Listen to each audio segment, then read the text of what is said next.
Assalamualaikum warahmatullahi wabarakatuh.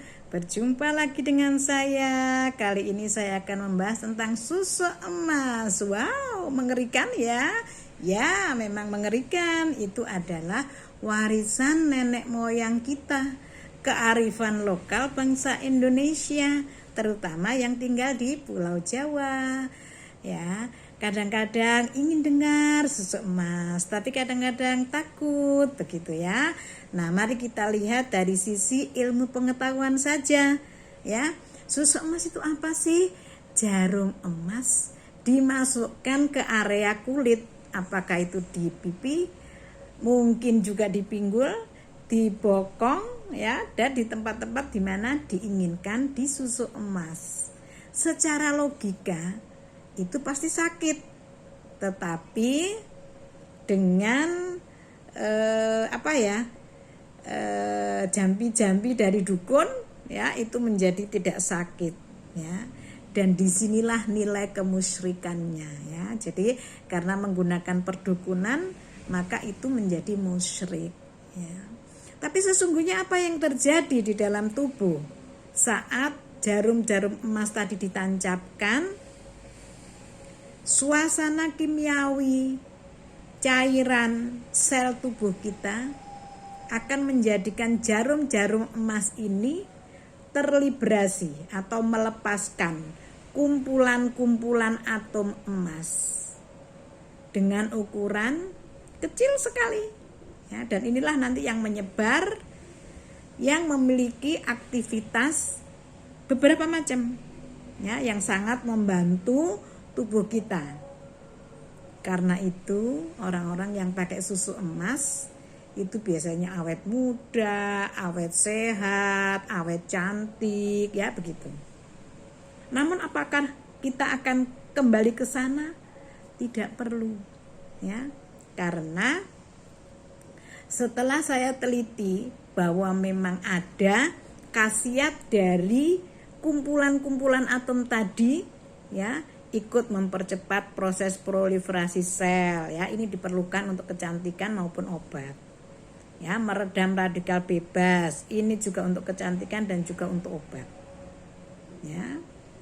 Lalu dia juga meningkatkan aktivitas glutathione. Berarti glutathione itu apa dulu, ya? Glutathione itu adalah sistem antioksidan endogen yang dimiliki oleh tubuh kita di tingkat sel, ya. Jadi itu adalah pertahanan tubuh kita.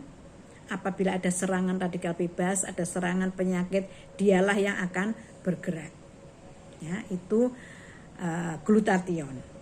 Nah, nanogul ini juga mengaktifkan glutathione, berarti meningkatkan tubuh kita menghadapi berbagai macam gangguan penyakit radikal bebas. Nah, itu. Nah, dengan demikian nanogul inilah atau kumpulan atom emas inilah yang sekarang ini sudah bisa saya buat di laboratorium. Tidak perlu kita nancapkan susu emas atau jarum emas ke dalam kulit kita, tidak perlu. Tapi cukup itu dibuat di lab menjadi nanogul, dan itulah yang akan kita manfaatkan, ya. Itu bisa diminum, itu bisa disuntikkan, itu bisa dimasukkan ke berbagai macam obat. Nah, itu. Dan satu lagi, kalau dia diinteraksikan dengan obat, dia juga sebagai drug delivery atau penyampai obat kepada reseptor, ya, sehingga tingkat serapan obat meningkat, sehingga khasiat obat meningkat. Nah, inilah. Jadi jangan takut, ya.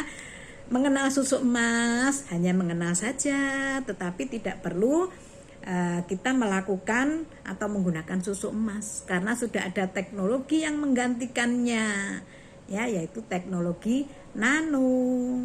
Jadi sesungguhnya susu emas itu juga di dalamnya ada teknologi nano atau nanoteknologi yang kita bisa pelajari, ya. Lalu kita bisa mensintesis materialnya itu di laboratorium sehingga menghasilkan nanogul tadi, Ya, tidak perlu nunggu disusukkan lalu nanti terliberasi oleh cairan kimiawi sel tubuh kita.